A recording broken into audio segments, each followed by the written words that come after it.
in het Fries zeggen ze heel vaak van, oh, ze kunnen wel tinken, ze kunnen wel denken. Hey! Hey, Hallo, nou, welkom in Friesland. dank je. In Moddergat. Hi, Hoi. ik ben Mirella Klomp. Ik ben Anne Gooitske Breetelen. Goed je te zien. Ja, wat leuk dat je langs wilde Ja. komen.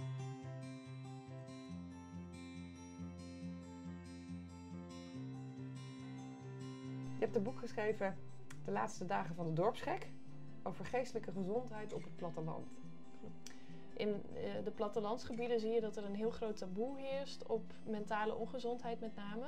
En die figuur van de dorpsgek is eigenlijk een beetje het tegendeel. Want dat was juist iemand die heel manifest blijk gaf van toch wel afwijkend gedrag. En daarmee was het dus ook een belangrijk personage eigenlijk binnen zo'n kleine gemeenschap. En ik vond dat fascinerend. Op het platteland daar ga je meer uit van een collectief waar mensen elkaar bij voorbaat al kennen. Want je bent iemand van die of die. Er is nog een bepaalde vorm van sociale controle. En voor mij persoonlijk is dat heel fijn. Daarom ben ik ook teruggekomen vanuit Amsterdam.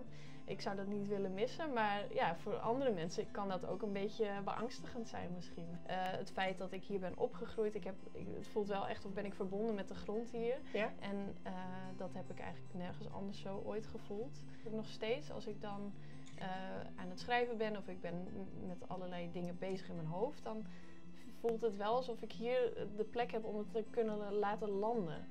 Daar kan ook iets heel spannends natuurlijk aan zitten. Denk je dat er een verband is met de mate van verbondenheid die mensen of individuen of gemeenschappen voelen met de grond en hun mate van openheid naar de anderen?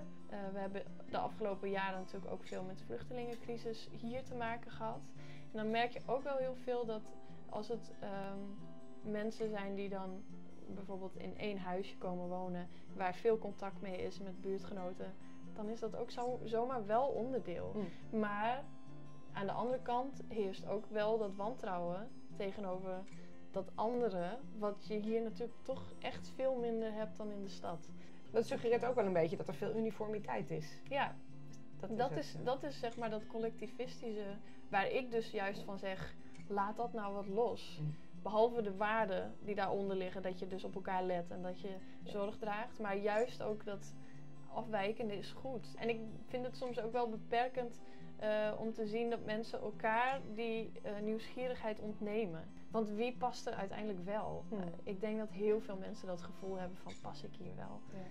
Als ik me echt laat zien, kan ik nog iedere zaterdag hier terecht voor een biertje. En die gesprekken worden ook niet gevoerd. Dat is denk ik juist weer dat taboe.